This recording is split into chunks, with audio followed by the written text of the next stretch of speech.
সম্মানিত ভাইয়েরা, আরবি ভাষায় একটি কথা আছে, শারাফুল মাকানি শারাফুল মাকিন ও শারাফুল মাকিনি শারাফুল মাকান। মানে কখনো ব্যক্তির কারণে স্থানের মর্যাদা বেড়ে যায়, স্থানের কারণে ব্যক্তির মর্যাদা বেড়ে যায়, বস্তুর কারণে ব্যক্তির মর্যাদা বেড়ে যায়, এরকম হয়ে যায় অনেক সময়। আমরা যদি দেখি যে বিষ্ণু ইসা ইসলাম মক্কা থেকে মদিনায় হিজরতে যাওয়ার আগে মদিনার কিন্তু এত মূল্যায়ন ছিল না বা এত মর্যাদা দাম ছিল না। তখন সেটাকে ডাকা হতো ইয়াসরিব। বিষ্ণু বললেন এই এলাকার নাম, যে সবাই বললো ইয়াসরিব। ইয়াসরিব মানে হচ্ছে to take revenge from someone, revenge, প্রতিশোধ। তো বিষ্ণু ইসলাম বললেন আমি যে এলাকায় থাকবো এই এলাকার নাম হবে প্রতিশোধ। এটা তো হতেই পারে না, বরং আজকে থেকে এই শহরের নাম তবা কিংবা তয়িবা, মানে পবিত্র একটা শহর, পবিত্র একটা জায়গা। পরবর্তীতে এটাকে আমরা মদিনাতুন নবী, নবীর শহর হিসেবে আমরা আখ্যায়িত করেছি, মদিনাতুন নবী বা মদিনা হিসেবে জানি। তো মদিনার সম্মান কিন্তু আগে মর্যাদা স্ট্যাটাস এত বেশি ছিল না, এখন এত বেশি কেন? এখন মদিনা বললে হৃদয়টা মানে হৃদয় একটা উথাল পাথাল অবস্থা, আমাদের আবেগে কত ভালো লাগে মদিনার কথা শুনলে। মদিনার ইসলামী সঙ্গীত আমরা শুনি, মদিনাতে আমরা যেতে চাই। এর কারণ হচ্ছে মদিনাতে বিষ্ণু ইসা ইসলাম হিজরত করার কারণে, মাইগ্রেট করার কারণে মদিনার মর্যাদা বেড়ে গিয়েছে। তার মানে ব্যক্তির কারণে স্থানের মর্যাদা বেড়ে যায়, এটা আমরা বুঝলাম। তো এভাবে আপনি যদি খেয়াল করেন, ব্যক্তির কারণে বস্তুর মর্যাদা, বস্তুর কারণে স্থানের মর্যাদা, এটা বেড়ে যায়। তো রমাদান আল মুবারক এত মর্যাদাপূর্ণ মাস কেন? মাস তো আরো আছে। আল্লাহ বলছেন ইন্না ইদ্দাতা শুহুরি ইনদাল্লাহি 12 শাহরান, নিশ্চয় আল্লাহর কাছে মাসের হিসাব 12টি। তো 12টি মাসের মধ্য থেকে মুহররম, সফর, রবিউল আউয়াল, রবিউল সানি, জুমাদা আল উলা, জুমাদা আল সানিয়া, রজব, শাবান, রমাদান, শাওয়াল, যুল কাআদা, যুল হাজ্জা, এই যে 12টা মাস, এই 12টা মাসের মধ্যে থেকে রমাদানের এত মর্যাদা কেন? এর কারণ হচ্ছে রমাদান আল কারীমের ভেতরে এমন একটি রাত রয়েছে যে রাত 1000 মাসের চেয়ে সেরা। সে রাতটাকে আমরা জানি লাইলাতুল কদর বা কদরের রাত হিসেবে। আল্লাহ বলছেন ইন্না আনজালনাহু ফি লাইলাতুল কদর। তো এই কদরের কারণে রমাদানের মর্যাদা এত বেশি। তো কদরের এত মর্যাদা কেন? লাইলাতুল কদর তো রমজানের 29 বা 30টি রাতের মতোই একটি রাত। এ রাতের এত মর্যাদা কেন? এ রাতের এত মর্যাদা হচ্ছে কারণ এ রাতে আল্লাহ আল কোরআন আল কারীমকে নাজিল করেছেন। 104টি আসমানি কিতাবের সর্বশ্রেষ্ঠ কিতাবটি আল্লাহ এ রাতে নাজিল করেছেন, এজন্য কদরের এত মর্যাদা। আল্লাহ বলছেন ইন্না আনজালনাহু ফি লাইলাতুল কদর, নিশ্চয়ই আমি কোরআনকে কদরের রাতে নাজিল করেছি। তার মানে বোঝা গেল রমাদানের এত মর্যাদা, এত সিগনিফিকেন্স, এটার মূল কারণ হচ্ছে আল কোরআন। শাহরু রমাদান আল্লাযী উনজিলা ফীহিল কোরআন, রমজান এমন মাস যে মাসে কোরআনকে নাজিল করা হয়েছে। তো কোরআনের কারণেই কিন্তু কদরের মর্যাদা, আর কদরের কারণে রমাদানের মর্যাদা। তাহলে ঘুরে ফিরে আমরা দেখতে পাচ্ছি আল কোরআন আল কারীমের কারণে এই রমাদান আল মুবারকের মর্যাদা আল্লাহ তাআলা বাড়িয়ে দিয়েছে। তার মানে এই মাসটা হচ্ছে শাহরুল কোরআন, শাহরু নুজুলিল কোরআন, কোরআন নাজিলের মাস। তো আমার প্রথম রিমাইন্ডার আপনাদের প্রতি এবং আমার প্রতি শুরুতে এবং আমাদের সকলের প্রতি, যে আমরা এই রমাদানে যাতে কোরআন কেন্দ্রিক হই, খুব বেশি বেশি কোরআন তেলাওয়াত করি, কোরআনের সূরাগুলো রিভাইজ দেই, কোরআনকে মুখস্থ করি, কোরআনের সাথে আমাদের সম্পর্ক যাতে রমাদানুল মুবারকে খুব বেড়ে যায়। আমরা আহমদ ইবনে হাম্বালের নাম শুনেছি, হাম্বালি মাযহাবের প্রবক্তা, অনেক বড় মুহাদ্দিস ছিলেন। দিন রাত তিনি হাদিস নিয়ে গবেষণা করতেন। তিনি 7.5 লক্ষ হাদিস মুখস্থ জানতেন। সেখান থেকে 40,000 হাদিসের একটা কম্পাইলেশন তিনি করেছেন, যেটা একক হাদিসের গ্রন্থ হিসেবে পৃথিবীর সবচেয়ে বড় হাদিসের কিতাব, সেটা হচ্ছে মুসনাদে আহমদ ইবনে হাম্বাল। তো এই হাদিসের কিতাবের ভিতরে 40,000 হাদিস আছে। এত বড় মুহাদ্দিস হয়েও তিনি যখন রমাদান আল কারীম আসতো, রমাদান মাসে তিনি হাদিস রেখে দিতেন, হাদিসের বইগুলো প্যাকেট করে রেখে দিয়ে তিনি কোরআন নিয়ে বসে যেতেন। তো সম্মানিত শুধু আমার প্রথম রিমাইন্ডার হচ্ছে যে আসুন আমরা রমাদানে কোরআন কেন্দ্রিক হই, এবং এই সিয়ামকে আল্লাহ তাআলা আমাদের উপর ফরজ করেছে যাতে করে আমরা তাকওয়া অর্জন করতে পারি। আল্লাহ বলছেন ইয়া আইয়ুহাল্লাযীনা আমানু কুতিবা আলাইকুমুস সিয়াম কামা কুতিবা আলাল্লাযীনা মিন ক্বাবলিকুম লাআল্লাকুম তাত্তাকুন। হে বিশ্বাসীরা, তোমাদের উপর সিয়াম ফরজ করা হয়েছে যেমনি ভাবে তোমাদের পূর্ববর্তীগণের উপর সিয়ামকে ফরজ করা হয়েছিল। তার মানে বোঝা গেল সিয়াম শুধু আমাদের জন্যই ফরজ না, আমাদের আগে যারা ছিল সবার জন্য ছিল, তাদের জন্য সিয়াম ফরজ ছিল। সাইয়েদনা আদম থেকে শুরু করে সাইয়েদনা ঈসা এবং বিষ্ণু ঈসা ইসলাম পর্যন্ত যত নবী এসেছে, যত উম্মাহ এসেছে, তাদের উপর সিয়াম ফরজ ছিল। কিন্তু হয়তো পদ্ধতিটা ভিন্ন ছিল, ভার্সন, স্টাইলটা ভিন্ন ছিল। কারো জন্য আইয়ামুল বীর 13, 14, 15 এই 3 দিনের রোজাটা ফরজ ছিল, কোন কোন উম্মাতের জন্য একদিনের রোজা ফরজ ছিল, কারোর জন্য 10টা রোজা রাখা ফরজ ছিল। আবার কোন কোন উম্মতের সময়ে মৌনতার রোজা ফরজ ছিল, মানে চুপ থাকার রোজা। আমরা যে রোজাটা রাখি সকাল থেকে সন্ধ্যা পর্যন্ত খাবার, পানাহার এবং স্ত্রীর সাথে ইন্টিমেসি, এগুলো থেকে বেঁচে থাকার নাম হচ্ছে সিয়াম। কিন্তু ঈসা আলাইহিস সালাম, মুসা আলাইহিস সালামের সময়ে মৌনতার রোজাও তাদের জন্য ফরজ ছিল, মানে চুপ থাকার রোজা। সকাল থেকে সন্ধ্যা পর্যন্ত খাওয়া যাবে, পান করা যাবে, স্ত্রীর সাথে মেলামেশা করা যাবে, কিন্তু কথা বলা যাবে না। কথা বললে তাদের রোজা ভেঙে যেত। এটা ছিল তাদের রোজা রাখার সিস্টেম বা ভার্সন। মুসা আলাইহিস সালাম 30 দিন তুর পাহাড়ে তিনি ইবাদত করেছেন তাওরাত পাওয়ার আগে। আল্লাহ বলেছেন, মুসা তোমাকে 30 দিন রোজার অবস্থায় ইবাদত করতে হবে। তো তাদের সময় রোজা ছিল চুপ থাকা। তিনি সকাল থেকে সন্ধ্যা পর্যন্ত খেতেন, পান করতেন, কিন্তু কথা বলতেন না। 30তম দিনে এসে হঠাৎ তার মনে একটা প্রশ্ন জাগলো যে আল্লাহকে একটা বিষয় জিজ্ঞেস করব। তো উনি যখন প্রশ্ন করলেন, আল্লাহ বললেন, no Musa, you didn't fill 30 days, 30 দিন পূর্ণ হয়নি, এক্সট্রা 10 days, আরো 10 দিন তোমাকে চুপ থাকতে হবে। তো এইভাবে তাদের ছিল মৌনতার রোজা। আবার মারিয়াম আলাইহিস সালাম যখন ঈসা আলাইহিস সালামকে কোলে নিয়ে বনি ইসরাইলের পণ্ডিতদের কাছে আসলেন, সবাই যখন জিজ্ঞেস করলো যে তুমি বেবি পেলে কোত্থেকে, বাচ্চা হলো কোত্থেকে, তোমার তো বিয়ে হয়নি। তো তখন তিনি বললেন, ইন্নী নাযারাতু লির-রাহমানি সাওমা ফালান উকাল্লিমাল ইয়াওমা ইনসিয়া। ইশারায় বুঝালেন যে ইন্নী নাযারাতু লির-রাহমানি সাওমা, আমি রহমানের জন্য সিয়াম রেখেছি, রোজা, আজকে কথা বলা যাবে না, ইঙ্গিত করলেন। তার মানে তাদের সময়ে রোজা অবস্থায় কথা বলা যেত না, মৌনতার রোজা তারা প্র্যাকটিস করতেন। কিন্তু আমরা সকাল থেকে সন্ধ্যা পর্যন্ত ফাস্টিং করি।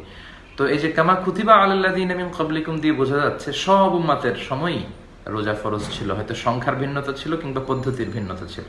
আর সর্বশেষে আল্লাহ বললেন, রোজা রাখলে লাআল্লাকুম তাত্তাকুন, তোমরা তাকওয়া অর্জন করতে পারবে। তাকওয়া হচ্ছে আল্লাহর সচেতনতা, আল্লাহর ভয়, সবসময় আল্লাহ সচেতন থাকা। ওমর ফারুক রাদিয়াল্লাহু আনহু উবাই ইবনে কাব রাদিয়াল্লাহু তাআলা আনহুকে জিজ্ঞেস করলেন, মা হুয়া তাকওয়া, তাকওয়া কি, আমাকে একটু সংক্ষেপে বলেন তো। তো উবাই ইবনে কাব বললেন, আমা সালাকতা তরিকান যা শাওকিন, ওমর তুমি কি কাঁটাযুক্ত কোনো পথ, মানে যেই পথের চারদিকে কাঁটা, ক্যাকটাস আছে, এরকম গুলমলতা যুক্ত কোনো পথ দিয়ে হেঁটেছো? ওমর ফারুক বললেন, হ্যাঁ হেঁটেছি।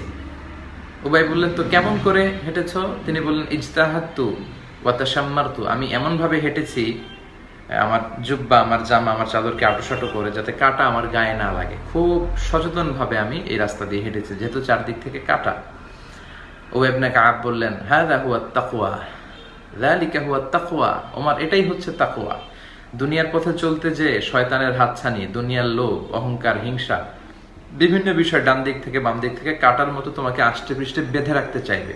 এই হাতছানিগুলোকে মারিয়ে তাদের থেকে নিজেকে খুব সাবধানে রেখে তুমি যখন সিরাতুল মুস্তাকিমে চলতে শুরু করবে, এই চলার যে প্রচেষ্টা, বেঁচে থাকার প্রচেষ্টা, এটাই হচ্ছে তাকওয়া।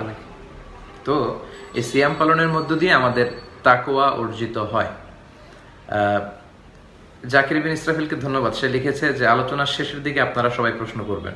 যে নতুন যারা যুক্ত হচ্ছেন তাদেরকে আবারও জানিয়ে রাখছি, আমি রমাদান নিয়ে কিছু বিষয় আপনাদের সাথে শেয়ার করছি। আমার এই শেয়ারিং এর শেষে, আলোচনার শেষে আপনারা প্রশ্ন করবেন, আমরা সেই প্রশ্নগুলোকে ওয়েলকাম করবো ইনশাআল্লাহ। তো আল্লাহ বলছেন, লাআল্লাকুম তাত্তাকুন, সিয়াম পালন করলে তোমরা মুত্তাকি হবে, তোমাদের মধ্যে তাকওয়া অর্জিত হবে। তাকওয়াটা আসলে দেখা যায় না। বিষ্ণু বলেছেন, আত-তাকওয়া হা হুনা, আত-তাকওয়া হা হুনা ওয়া হা হুনা ওয়া ইউশিরু ইলা সাদরিহি 3 মাররাত। তাকওয়া এখানে, তাকওয়া এখানে, তাকওয়া এখানে বলে বিশ্বনবী 3 বার এমফাসাইজ করেছেন। দাড়ির মধ্যে ধরে বিষ্ণু বলেননি তাকওয়া এখানে, টুপি দেখিয়ে বলেননি যে তাকওয়া এখানে, জুব্বায় হাত লাগিয়ে বিষ্ণু বলেননি তাকওয়া এখানে। বিষ্ণু বলেছেন তাকওয়া এখানে, অন্তরে থাকে। তো এই জন্য আল্লাহর ভয়টা এই অন্তরে জাগ্রত করতে হবে সিয়ামের মধ্য দিয়ে। আর সিয়ামের মধ্য দিয়ে এটাই হয়, আল্লাহর ভয়টা অন্তরে আসে, এবং আল্লাহর ভয়ে যে আপনি রোজা পালন করছেন এটা প্রমাণিত হয়। আপনি নামাজ পড়লে দেখা যায় আপনি রুকু সিজদা করছেন, আপনি যাকাত দিলে দেখা যায় যে আপনি দান করছেন, আপনি হজে গেলে দেখা যায় যে আপনি প্লেনে চড়ে মক্কায় যাচ্ছেন। কিন্তু আপনি রোজা রেখেছেন কি রাখেন নাই এটা দেখা যায় না। আমার চেহারা দেখে আপনি বুঝবেন না যে আমি খেয়েছি না খাই নাই, ওনার চেহারা দেখে আমরা বুঝতে পারবো না যে উনি খেয়েছে কি খান নাই। কারণ মানুষের সামনে আপনি খেলেন না, ঘরে ঢুকে কিন্তু শেখ জাকির আহমদ ইউএসএ, আমার প্রিয় বন্ধুবর, শুকরিয়া, উনিও জয়েন করেছেন। তো চেহারা দেখে বোঝা যায় না যে আপনি খেয়েছেন কি খান নাই। লোকদের সামনে আপনি খেলেন না, কিন্তু ঘরে ঢুকে কিন্তু আপনি খেতে পারেন। তো আপনি যখন ঘরে ঢুকেও খাবেন না, বাইরে যেমনি আপনি ইন পাবলিক যেমনি আল্লাহকে ভয় করছেন ইন প্রাইভেট, আপনার ব্যক্তিগত প্লেসেও যদি আপনি আল্লাহকে ভয় করেন তখনই তাকওয়া অর্জিত হয়। ওমরে ফারুক রাত্রিবেলা ছদ্মবেশে মদিনার অধিবাসীদের অবস্থা তিনি খেয়াল করতেন যে তারা কেমন আছে। তো একদিন রাতে তিনি ফিরে আসছেন, উনি থাকতেন আওয়ালিল মদিনা, মদিনার উঁচু এলাকায়।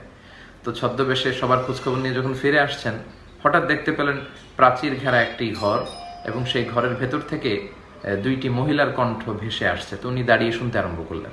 উনি খেয়াল করলেন যে একটা কণ্ঠ বয়স্ক মহিলার কণ্ঠ, আর একটি যুবতী মেয়ের কণ্ঠ। তো বয়স্ক মহিলাটি যুবতী মেয়েকে বলছে, মা তাড়াতাড়ি ঘুম থেকে ওঠো, এখনই তো ফজরের আজান হবে, তাড়াতাড়ি ওটের দুধ দহন করে ওই দুধের সাথে পানি মিশিয়ে দাও, তাহলে মদিনার বাজারে চড়া দামে বিক্রি করা যাবে। তখন যুবতী মেয়েটি বলতে আরম্ভ করলো, মা আপনি জানেন না ওমরে ফারুক খলিফাতুল মুসলিমিন ফরমান জারি করেছে দুধে পানি মেশালে শাস্তি দেয়া হবে। তো মা বললো, এই গভীর অন্ধকারে কি ওমর দেখবে, কিংবা ওমরের সৈনিকেরা কি দেখতে পাবে? তুমি তাড়াতাড়ি দুধের সাথে পানি মেশাও। তখন মেয়েটি উত্তরে বলেছে, ইয়া উম্মি লাউলা রাআ উমর লা রাআ রব্ব উমর, মা ওমর দেখছে না কিন্তু ওমরের রব কিন্তু দেখছে। লাউলা রাআ উমর, ওমর দেখে না কিন্তু ওমরের রব কিন্তু দেখে। তো এটাই হচ্ছে তাকওয়া। পুলিশ দেখে না, র্যাব দেখে না, পুলিশের চোখ ফাঁকি দেয়া যায়, র্যাবের চোখ ফাঁকি দেয়া যায়। আমি এই কথাগুলো বলি মাঝে মাঝে যে বিমানবন্দরে কাস্টমস অফিসারের চোখ ফাঁকি দেয়া যায়, পরীক্ষার হলে ম্যাজিস্ট্রেটের চোখ ফাঁকি দেয়া যায়, কিন্তু আল্লাহর চোখ কি কখনো ফাঁকি দেয়া যায়? আল্লাহর চোখকে কখনোই ফাঁকি দেয়া যায় না। এজন্য অন্তরে আপনি আল্লাহর ভয়টা, আল্লাহর ব্যাপারে সচেতন কিনা, এটাই হচ্ছে তাকওয়া। তো সিয়ামের মধ্য দিয়ে এই তাকওয়া অর্জিত হয়। বিষ্ণু বলেছেন এই মাসটা হচ্ছে রহমতের মাস, বরকতের মাস। ওয়া শাহরুন আউয়ালুহু রাহমাহ ওয়া আওসাতুহু মাগফিরাহ ওয়া আখিরুহু ইতকুম মিনান নার। এটা এমন মাস যে মাসের প্রথম দশক রহমতের, দ্বিতীয় দশক মাগফিরাতের, আর শেষ দশক জাহান্নামের আগুন থেকে নাজাতের। এই মাসে আসলে আমরা যে ইবাদত করি, ইবাদতের সওয়াবগুলোকে মাল্টিপল করে দেয়া হয়, আসলে অফার দেয়া হচ্ছে আর কি। রমাদান আসলে অফারের মাস। আমরা অনেক সময় প্রমোশন দেখি, অফার দেখি, বিশেষ ছাড় দেখি, super offer, the month of super offers. অনেক অফার আল্লাহ এখানে দিয়েছেন। একটি সুন্নাহ যদি আপনি আমল করেন, এটাকে ফরজের সমান সওয়াব দেয়া হচ্ছে। একটি ফরজ আমল করলে 70টি ফরজের সমান সওয়াব দেয়া হচ্ছে। এবং আরেকটি বর্ণনা এসেছে সহিহ মুসলিমের, যে কুল্লু আমালি ইবনে আদম ইদাআফ ওয়াল হাসানাতু বিআশরি আমসালিহা ইলা 700 দিআফ ইল্লা সাওম। বনি আদমের যে আমলগুলো, একটা ভালো আমল করলে 10টা সওয়াব, 100টা, সেখান থেকে 700টা পর্যন্ত সওয়াব বাড়িয়ে দেওয়া হয়, কিন্তু সিয়াম ছাড়া। ইল্লা সাওম, এক্সেপ্ট দ্য ফাস্টিং, দ্য সিয়াম, রোজা ছাড়া।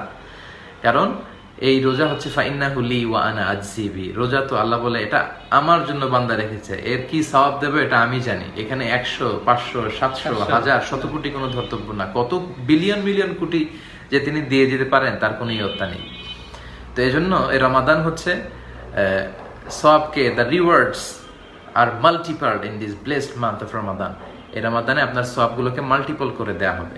এজন্য সম্মানিত ভাইরা, আসুন আমরা ইবাদতের মধ্য দিয়ে যাতে এই সময়টাকে কাটাতে পারি।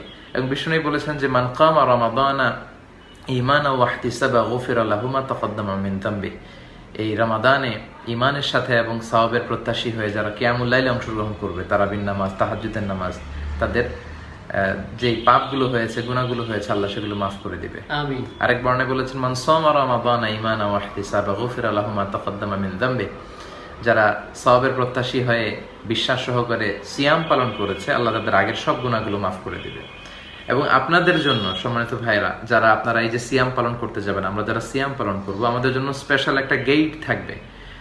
আমাদেরকে রিসিপশন, রেড কার্পেট রিসিপশন দিয়ে ওই গেট দিয়ে ঢুকানো হবে। সেই গেটটির নাম হচ্ছে আর রাইয়ান। আর রাইয়ান, অনেক ছেলেদের নামও অনেকে রাখে আর রাইয়ান, সুন্দর একটি নাম। এই রাইয়ান গেট দিয়ে রোজাদাররা ঢুকবে। লা ইয়াদখুলুহু ইল্লা সাইমুন। বিষ্ণু বললেন রোজাদাররা ছাড়া কেউ এই গেট দিয়ে ঢুকতে পারবে না। তিরমিজির আরেক বর্ণনা বিষ্ণু বললেন মান দাখালাহু লাম ইয়াজমা আবাদা। যে এই রাইয়ান দরজা দিয়ে একবার ঢুকবে, he will never be thirsty again.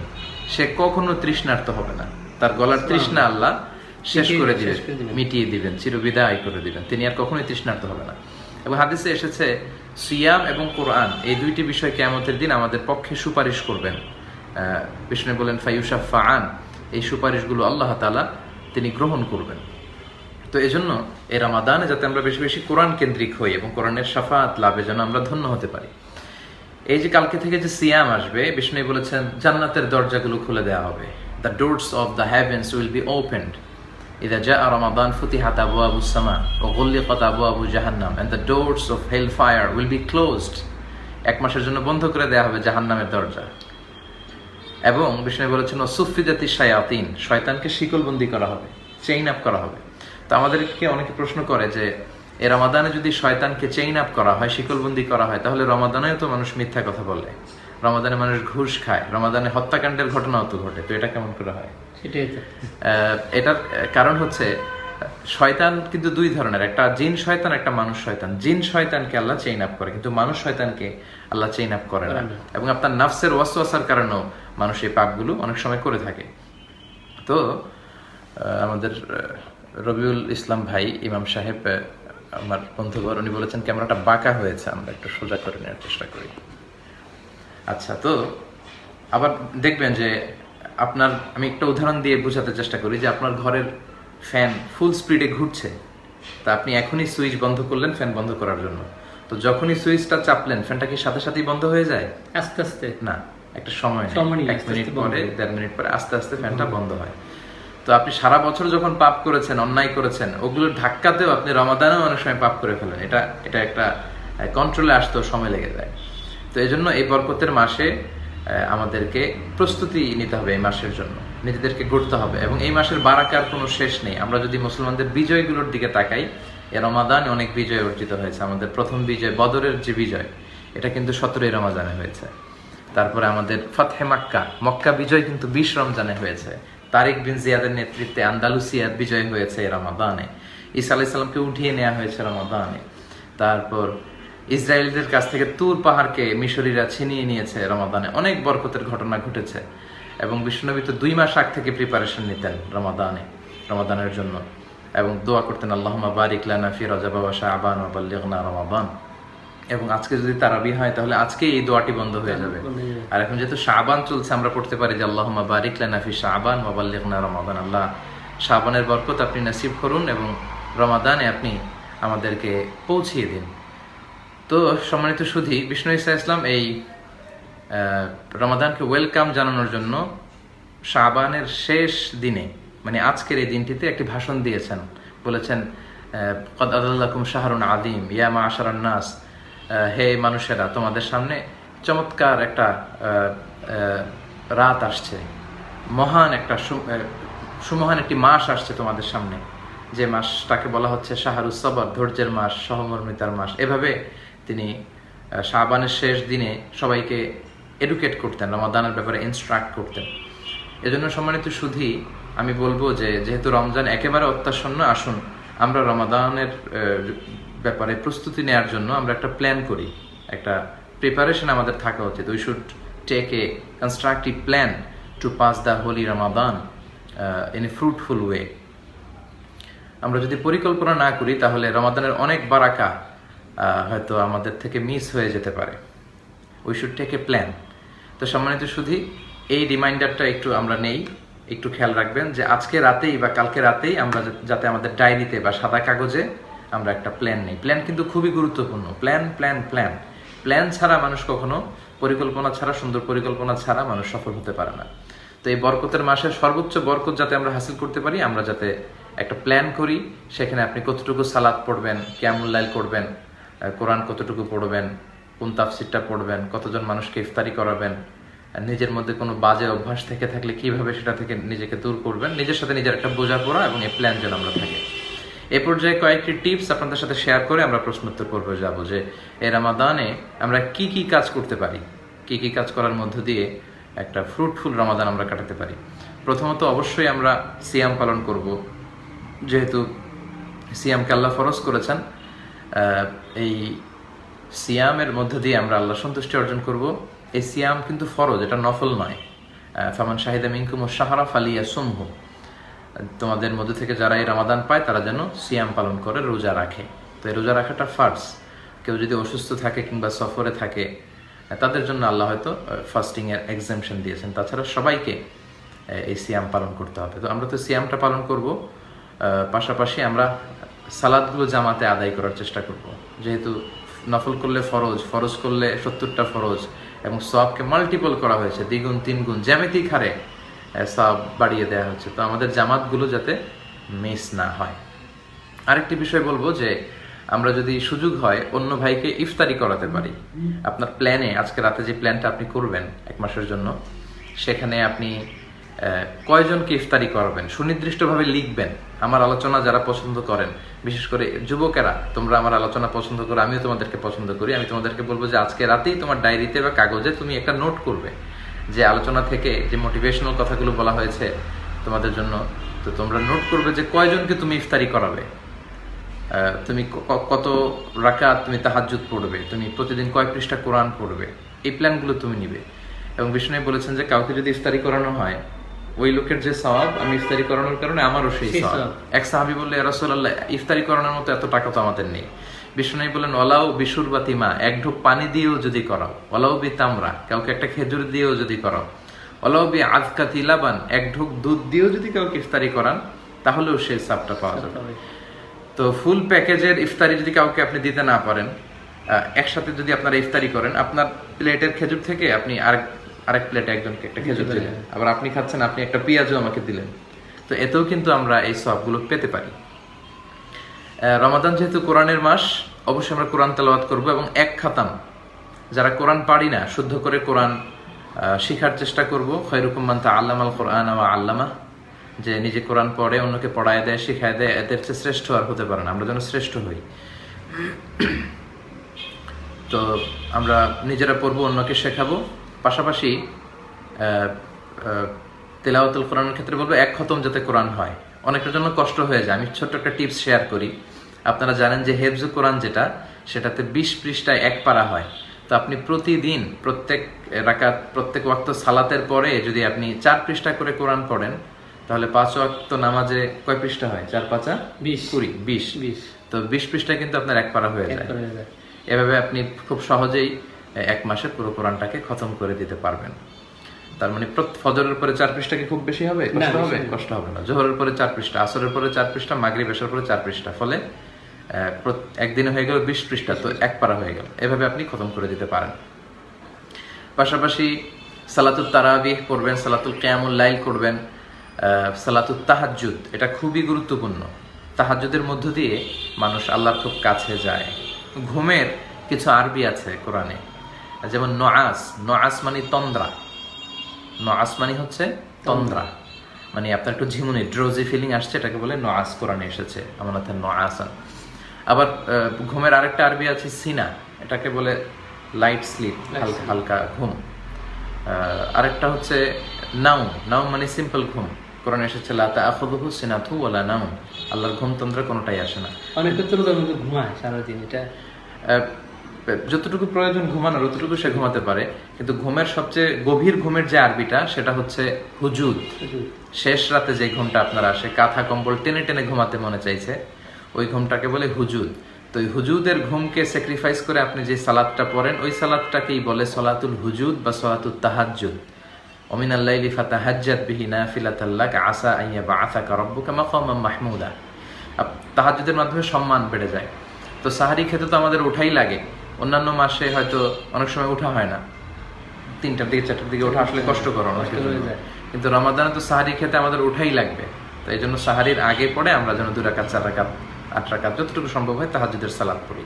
2টি জিকির বিষ্ণুই বেশি করতেন, লা ইলাহা ইল্লাল্লাহ, আস্তাগফিরুল্লাহ, এগুলো যেন আমরা করি। এবং একটি দোয়া বিষ্ণুই বেশি পড়তেন, তিনি পড়তেন আল্লাহুম্মা ইন্না নাসআলুকাল জান্নাতা ওয়া নাউযু বিকা মিনান নার, হে আল্লাহ আপনার কাছে জান্নাত চাই, জাহান্নাম থেকে পানাহ চাই। তারপর দান করতে পারি আমরা, এই দানের মর্যাদা সওয়াবকে আল্লাহ অনেক বাড়িয়ে দিবে। যে আর 5 মিনিট শেষ করব ইনশাআল্লাহ। আমরা মেসওয়াক করতে পারি। বিষ্ণু ইসলাম মেসওয়াক করতেন, সব নবীরা মেসওয়াক করতেন। বিশ্বনবীর জীবনের সর্বশেষ আমলটা ছিল মেসওয়াক। তিনি মেসওয়াকের কাঠিটা হাতে নিয়ে শেষ নিঃশ্বাস ত্যাগ করেছিলেন এবং বলেছিলেন যে লাউলা নাশুক্কা আলা উম্মতি লামারতুহুম বিসওয়াক ইনদা কুল্লি সালাহ, কষ্ট না হলে প্রত্যেক সালাতের আগে মেসওয়াক আমি ফরজ করে দিতাম। তো মেসওয়াকটা আমরা করব। আমরা সাহারি খেয়ে ব্রাশ করে নিব আর 5 ওয়াক্ত সালাতের আগে মেসওয়াক করব। সারাদিন রোজা রাখার কারণে একটা ব্যাড স্মেল আসে মুখ থেকে, গন্ধ। হাদিসে এসেছে ওয়ালা খালুফু ফামিস সাইম আতিয়াবু ইলাল্লাহি মিন রিহিল মিস্ক, এই গন্ধটা আল্লাহর কাছে মিস্ক নামে একটা পারফিউম আছে, এটার চেয়ে আল্লাহর কাছে বেশি প্রিয়। তো আল্লাহর কাছে আপনার মুখের দুর্গন্ধ রমজানে প্রিয় বিধায় আপনি সারাদিন ব্রাশ টাশ না করে খুব দুর্গন্ধ করে রাখবেন মুখে, এটাও কিন্তু না। বিষয়টা হচ্ছে আপনি সাহারির পরে টুথপেস্ট দিয়ে ব্রাশ করলেন আর সারাদিন মেসওয়াক করলেন, এরপরেও কিন্তু মুখে একটা দুর্গন্ধ থেকে যাবে, সেটা আল্লাহর কাছে ক্লিন করার পরে যেটা আসবে। আর অবশ্যই আপনারা সাহারি খাবেন। সম্মানিত ভাইয়েরা, যুবক ভাইয়েরা, ইয়াংস্টাররা, অনেকে ঘুমের মজা পেয়ে সাহারি খেতে চায় না। আম্মুকে আব্বুকে বলে রাখে যে আমাকে ফজরের সময় ডাকবা, সাহারি না খেলেও তো রোজা হয়, আমি উঠে ফজরের সালাত করবো না। সাহারিটা মিস করবেন না, কেননা বিষ্ণু বলেছেন তাসাহারু ফা ইন্না ফিস সাহুরি বারাকা, তোমরা সাহারি খেও, কেননা সাহারিতে আল্লাহ বরকত দিয়ে দিয়েছেন। খুব বেশি না খেলেও আপনি একটা খেজুর খান, একটু দুধ খান, একটা কলা খান, এক গ্লাস পানি খান, এটা তো বারাকা হবে। এই ছিল টিপস গুলো। পাশাপাশি রমাদানে অনর্থক কথা বলা থেকে কিন্তু নিজেদেরকে বিরত রাখতে হবে যে কোনো মূল্যে। কোনো ধরনের অনর্থক আজে বাজে কথা, গীবাত, কারো যদি অভ্যাসগুলো থেকে থাকে আজকের নোটে আপনি লিখবেন যে আমার এই 3টা বদগুণ আছে, আমি এই রমাদানে 1 মাসের প্র্যাকটিসের মধ্য দিয়ে নিজেকে বাঁচিয়ে তুলব। পাশাপাশি ইফতারির আগে দোয়া করবেন। 3 ব্যক্তির দোয়া আল্লাহ ফিরায় না, এর মধ্যে একজন হচ্ছে দাওয়াতুস সাইম, রোজাদারের দোয়া। সামনে ইফতারি, রুয়াবজা, শরবত, বিভিন্ন জিনিস রেখে আপনি দোয়া করবেন, এটা কিন্তু আল্লাহ কবুল করবে। কখনো মিস করবেন না ইফতারির আগের দোয়া। আমরা ফেসবুক ইউজ করি, সোশ্যাল মিডিয়াতে আমাদের খুব বেশি পদার্পণ, তো এই জন্য রমাদান রিলেটেড যে ইনফ্লুয়েন্সিয়াল ইসলামিক স্ট্যাটাসগুলো আছে এগুলো শেয়ার দিবেন। দেখবেন অনেকে হাদিস অনেকে শেয়ার করে, অনেক ভিডিও ক্লিপ শেয়ার করে, দানের ব্যাপারে উদ্বুদ্ধ করে। এই যে সুন্দর সুন্দর বিষয়গুলো আছে এগুলো শেয়ার করে দিয়েও কিন্তু আপনি রমাদানে সাদাকা জারিয়ার সওয়াব পেতে পারেন। কদরের রাতকে তালাশ করতে হবে। শেষ 10 দিন, ফালতামিসু ফিল আশরিল আওয়াখিরি মিনাল বিতর, শেষ 10 দিনের বেজর রাতে কদর তালাশ করতে হবে। 21, 23, 25, 27, 29 এই 5টা রাতে ইবাদত করতে হবে। কিন্তু দুঃখজনক বিষয় হচ্ছে আমাদের দেশে কোন রাতটা পালন করে? 27 রাত। কিন্তু 27 তারিখ যদি ওই দিন কদর না হয়, শুধু একদিন মনে করে, তো ওই দিন যদি কদর না হয় 23 তারিখে কদর হয়ে যায়, তো আপনি তো খায়রুম মিন আলফি শাহর, 1000 মাসের চেয়েও সেরা এই রাতটাকে আপনি মিস করে ফেলবেন। এজন্য এক বুদ্ধিমান মুমিনের কাজ হচ্ছে 21, 23, 25, 27, 29 এই 5 দিনই 5টা বেজর রাতে আপনি সমান তালে ইবাদত করবেন, যাতে করে কদরের বরকত মিস না হয়। 1000 বছর হচ্ছে 83 বছর 4 মাস, তো 83 বছর 4 মাসে ইবাদত করলে যে সওয়াব আপনি পাবেন, ওই রাতের ইবাদতের মধ্যে দিয়ে সেই সওয়াবটা আপনি পাবেন। এবং মা আয়েশাকে বিষ্ণু ইসলাম বলেছেন যে আয়েশা, এই রাতে তুমি একটি দোয়া করবে, আল্লাহুম্মা ইন্নাকা আফুন তুহিব্বুল আফওয়া ফাআফু আননি, হে আল্লাহ আপনি ক্ষমাশীল, আপনি ক্ষমা করাকে পছন্দ করেন, আপনি আমাকে ক্ষমা করে দেন। কেউ যদি ইতিকাফ করে তাহলে কিন্তু তার কদর মিস হওয়ার কোনো সম্ভাবনা নেই। আমি যেহেতু মালয়েশিয়াতে থাকি, আমরা আমাদের ভাইদেরকে উদ্বুদ্ধ করি, এবং গত বছর আমাদের ইউনিভার্সিটির সেন্ট্রাল মস্কে প্রায় 25 জন ভাই ইতিকাফ করেছে। ইতিকাফ ফুল টাইমও হতে পারে, পার্ট টাইমও হতে পারে। কিন্তু আমাদের দেশে যে সবচেয়ে বড় সমস্যাটা, ইতিকাফ আমাদের দেশে মানুষ ধারণা করে যেটা মুরব্বীরা করবে, আবার অনেক এলাকায় মুরব্বীদেরও খুঁজে পাওয়া যায় না, তখন টাকা দিয়ে একজন মুরব্বীকে বসানো হয়। ইতিকাফ মোটেও মুরব্বীদের জন্য কোনো ইভেন্ট নয়, এটা যুবকদের ইভেন্ট। তাদের গায়ে শক্তি বেশি, স্ট্রেংথ স্ট্যামিনা বেশি, তারা মসজিদে থেকে থেকে ইবাদত করতে পারবে। এজন্য আপনাদের আজকের এই প্ল্যানে লিখে নেন যে সুযোগ হলে আপনারা ইতিকাফ করবেন। যুবক ভাইয়েরা যারা আমার আলোচনা পছন্দ করো, আমি তোমাদেরকে রেকমেন্ড করছি যে তোমরা করবো ইনশাআল্লাহ। আমরা সবাই ইতিকাফ করি যতটুকু সম্ভব শেষ 10 দিন। বিশ্বনবী প্রতি বছর শেষ 10 দিন ইতিকাফ করতেন। যে বছর ইন্তেকাল করবেন সে বছর 20 দিন ইতিকাফ করেছিলেন। বিশ্বনবীর ওয়াইফরা ইতিকাফ করতেন, সাহাবারা করতেন। আপনারা যদি 10 দিন সুযোগ না হয় 5 দিন করেন, 3 দিন করেন, 1 দিন করেন, একদিন 1 রাত করলে ইতিকাফ হবে, অথবা বেজর রাতগুলো মসজিদে কাটান, এটাও আপনি ইতিকাফের সওয়াব পাবেন। সর্বশেষ হচ্ছে আমরা যেন সাদাকাতুল ফিতর আদায় করি, তুহরাতান লিস-সাইম ওয়া তু'মাতান লিল মাসাকিন। রোজা রাখতে যে ভুল ত্রুটি হলে আল্লাহ কল দিয়ে একটু বলে দেন যে লাইভে আছে।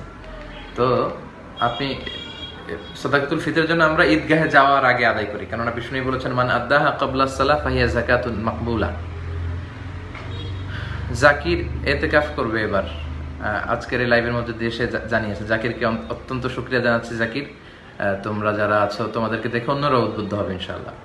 আর ঈদগাহে যাওয়ার পরে যদি আপনি দেন তাহলে কিন্তু ফাহিয়া সাদাকাতুম মিনাস সাদাকাত হয়ে যাবে, সেটা আর সাদাকাতুল ফিতরের সওয়াব পাবে না। তো এই যে বিষয়গুলো আপনাদের সাথে শেয়ার করলাম, এই বিষয়গুলো যাতে আমাদের প্ল্যানিংয়ে থাকে। আমরা সবাই আজকে রাতে একটা প্ল্যানিং করব যে কতটা সুন্দরভাবে, কত বেশি সওয়াব হাসিল করার জন্য আমরা এই রমাদানের জন্য প্ল্যান করতে পারি। আল্লাহ আমাদের প্ল্যানকে কবুল করুক। ইতিমধ্যে 588 জন যোগ দিয়েছে আমাদের এই লাইভে। তো এই ছিল আসন্ন রমাদানকে কেন্দ্র করে আপনাদের সাথে কিছু শেয়ারিং, কিছু টিপস, রিমাইন্ডার দেয়া। ফাযাক্কির ফাইন্না যিকরা তানফাউল মুমিনিন, উপদেশ বাণীগুলো শেয়ার করলে এটা মুমিনদের অনেক কাজে দেয়। আমি যেটা বললাম আমাকেও একটা রিমাইন্ডার যে আমি কথাগুলো বলেছি, আমি যাতে সচেতন হই। আপনারা শুনেছেন, আপনারাও যাতে সচেতন হন, আমরা যাতে চমৎকারভাবে ইবাদতের মধ্য দিয়ে এ রমাদান কাটাতে পারি। আল্লাহ আমাদের সবাইকে কবুল করুক। আমিন। যে এ পর্যায়ে আপনাদের প্রশ্নকে ওয়েলকাম করছি। একটু দেখেন যে অনেক কি কি সময়- প্রশ্ন এসেছে। একজন লিখেছে যে সফরে রোজার হুকুম কি। জি সম্মানিত ভাইরা, এবার আমি প্রশ্নোত্তর পর্বে যাচ্ছি, আপনাদের প্রশ্ন থাকলে আপনারা করতে পারেন। সফরে রোজার হুকুম হচ্ছে ফামান কানা মিনকুম মারিদান আও আলা সাফারিন ফাইদ্দাতুম মিন আইয়ামিন উখর। আল্লাহ বলেছেন তোমাদের কেউ যদি অসুস্থ থাকে, হ্যাঁ, আর যদি কেউ সফরে থাকে, চাইলে তারা রোজা ভাঙতে পারবে। ফাইদ্দাতুম মিন আইয়ামিন উখর, তার অন্য দিনগুলোতে সেগুলো গুনে নিবে কয়টা ভাঙলো। যদি 5টা ভেঙে থাকে না